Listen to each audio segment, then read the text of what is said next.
Қазір сіздерге мен бір үйді көрсетіп айтамыз.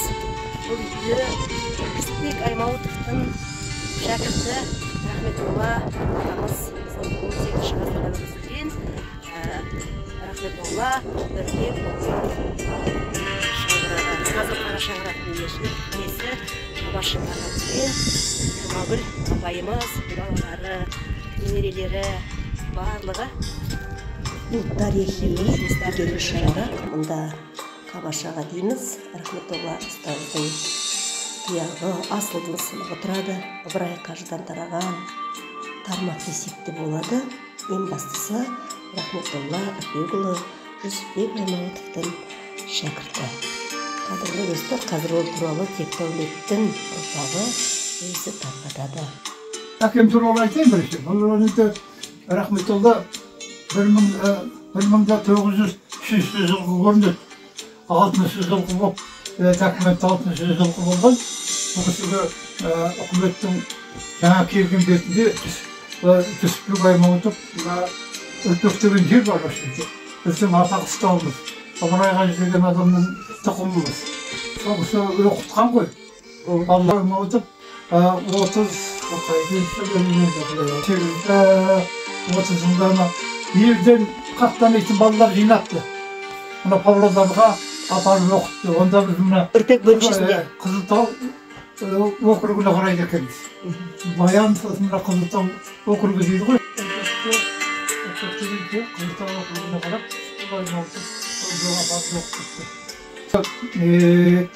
сол жерден мұғалімдік оқып, сосын одан кейін 32-ші жылы, дәл 32-ші жылы сол жерден детдомда жұмыс істепті. Оның біздің білгейтініміз, ол кісілер ертедегі елдердің көп айтпайтын. Ол кісі жаман аурумен қызамақпен ауырды. Сонда ол кісіні осы неге апардық. Ол 1979 жылы Павлодарға дәрігерге. Сол детдомның Төкөз замиясы ертістің тұяғында әлі білім ағаштан салынған. Ол кісі операцияға көнбеді, өңешті жасауға. Ол үйде сонда айтты. Ол үй мені бір рет ашаршылығы аман алып қалған. Сонда осы жаңа жағдайдың бәрі сонда айтты. Содан ол кісі үйге кетті. Мұғалімдік негізі қашып оқтасын, балдарымды оқытқан ғой. Бізде мына құлбауыздан тараймыз, соның ішінде Майылтон атасынан тараймыз. Майылтон атасынан тарағанда көбі оқыған. Мынау кімнің Сүтжандардың әкесі, оларды Майылтон кәрім мұғалім болған. Баяғы күрәш Төкөннің әкесі Төкөн, біздің әкелер бәрі шамалас. Соның бәрі мына Үрпекте кәдімгі мұғалім жалды. Бәрі бірге оқыған адамдар. Үкімет келген кезде қаттанып, мемлекетінде оқып, мұғалім болған адамдар. Бұл жерде бір әдемі кілем деп отыр екенсіздер. Жаңа өзіңіз айтып attыңыз, бұл кілемнің өзіндік бір тарихы бар деп, осы кілемнен бастап жеріңізші аға. Бұл кілем Дәлетті мұнау қазылыққа барғанда жол серік бірге болып, мұна қайда болсан Торайғырдан қазылға ауылынан Ысқақ Қажы деген адам екеуі бірге барады қазылыққа. Оның жол жөнекөй жолдас болып жақсы барып келеді, серіктеседі.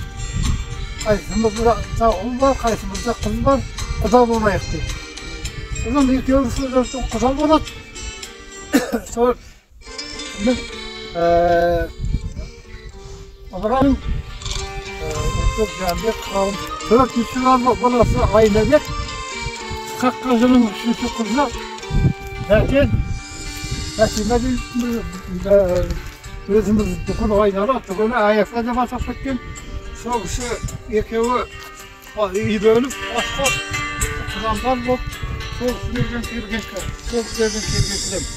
Енді ол кісінің ешкерін бір Түсіп бұл кілемге? Өз шешемнің айтысына қарағанда, үйде жүргенде баламыз бұлай ақтап кетеміз, басып кетеміз. Сонда бастырмайды. Бұл кілем қадірлі кілем, қасиетті кілем. Сол аяқтарының кілемі. Бұл кезде Say monumenti көрінген береді ғой. 18 кілемнен берген қалған кілем екен.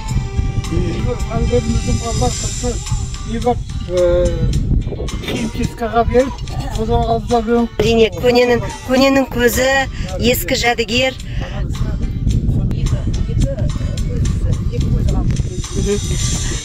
Жұмагүл апай, сіз неше жасыңызда келін болып түсіңіз? 50 жыл уақытта осы үйде отырмыз. Сіз рахметұлға барлығы Абдрахман бар, ағалары барлық осы пайнекені Сабағын беріп осы жерде шамалда. Бұрақ айтын 5 жыл. Бұрақ айтын кейбір күні үрпек, одан кейін Жанбек, одан кейін Қабыл, одан кейін Айнабек, одан кейін Абдрахман. Көріп бұған дәуір оқыдым. оқыдық. Сондай сосын екі қыз бала бар. Қыз бала біз білетін басқада болса болған шығар. Кейінге дейінгі жүрген апамыз болды. Шөкір жүрген апамыз болды.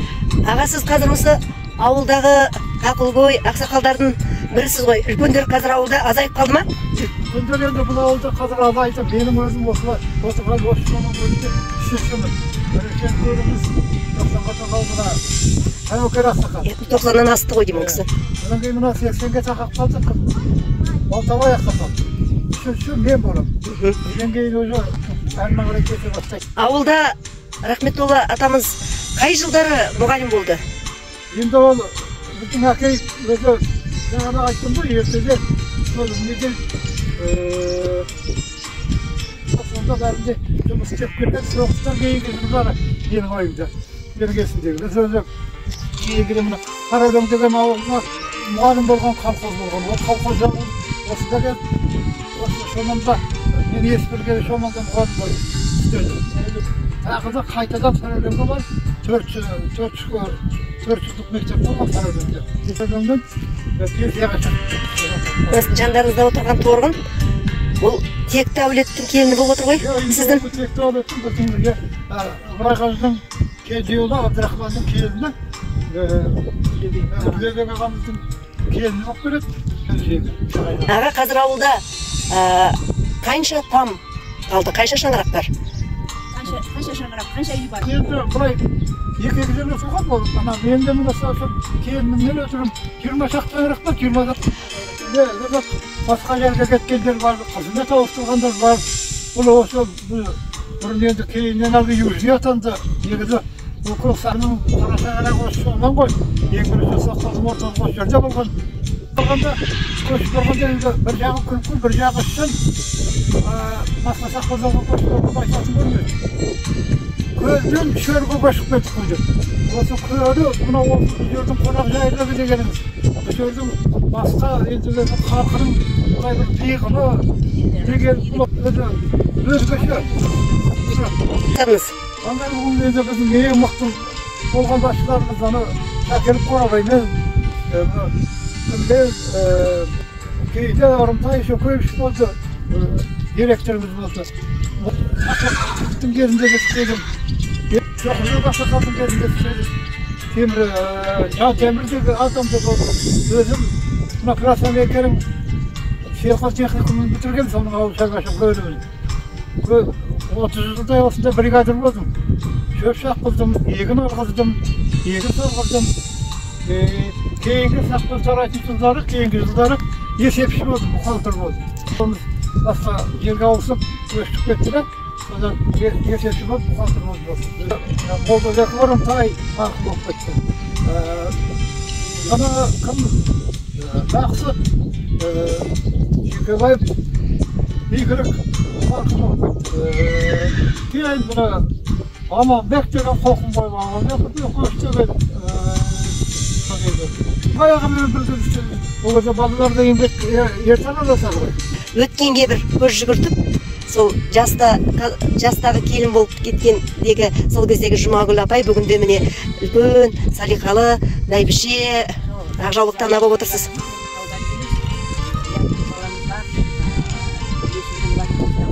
Енді мен тақтаға шыға деп қойдым, сол кезде тақтаға шығаларды болмасын.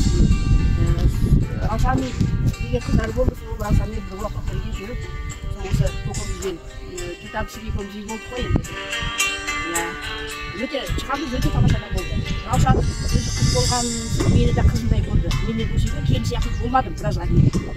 Кейде ол кісі кішкене юморға жақын адам болды, мен айтатынмын, осы Жұмағұлды келіндегі енді ұмытып қаламын деп.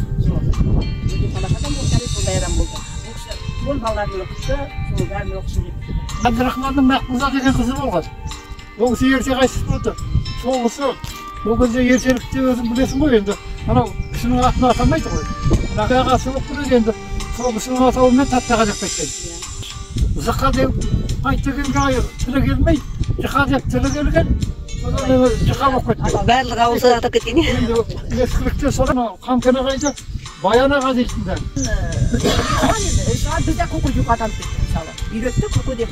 Көке деп. Ошақты жоғысында. Жиналы тәсір қоятынбыз, әдістер келетін спектакль болып, соларды күтіп алатынбыз. Жаңа тілек бол. Содан бол.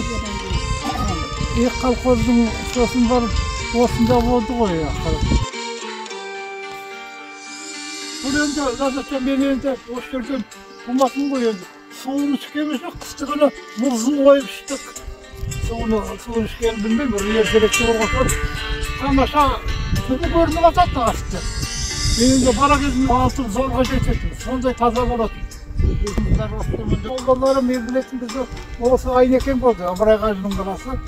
Мен өзім ол кісінің жұмыс істегенін білмеймін де, естігім де жоқ. Осы туғаннан моллалықпен айналысып, жасырын неде болып, молда болды. Айды сағаннан кейін, ол кісілер енді әр үй қандай, әр жағдай ол кезде төмен ғой халықтың. Әр үй қазір ауызашылар ғой, ондай жоқ. Ауызашылса біреуден екеуден ғана әлде марқұм бақыт болып, Ешмағамбет марқұм түгел келіп, осы үйге келіп тарауға оқиды.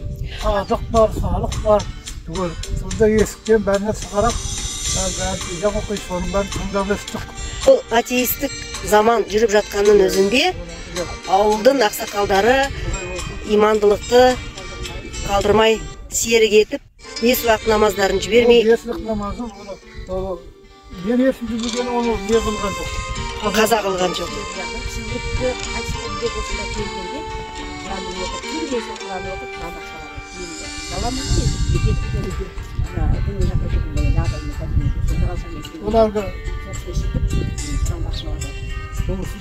Қалашаға енді бала болған кезде сол біздің көз алдымызда сол бейнелеріңіз әлі күнге дейін сақтаулы. Осы ауылдың, ауданның, елдің экономикасын көтеруге енді сіздердің еңбектеріңіз өте зор. Әрқайсыларыңыздың бір-бір өмірлеріңіз бір-бір кітапқа тұрарлық тарих. Міне бүгін өзіңіз осы тарихи тұлға, ұлы тұлғалардың дәріс алған мына Рахметолла атамыздың, Қажы аталардың, міне текті әулеттің ұрпағының бір асыл сынығы болып отырсыз. Сіздерге ұзақ ғұмыр тілеймін, дендеріңізге саулық тілеймін, ұрпақтарыңыз өсіп өне берсін. Сіздердің өнегелі де ізгі жолдарыңыз сол жеті ұрпақтарыңызға жете берсін. Сіздермен жүздескеніме, сіздерді көргеніме өте қуаныштымын. Ертеңгі болатын мынау ауылдың жастары ұйымшыл, ертеңгі мынау ашылатын стелламыз ұйымшылдықпен жақсылап ашылсын. Осындай ауылдың жастары бәрі көтеріліп, ауылымызды көркейте берейік.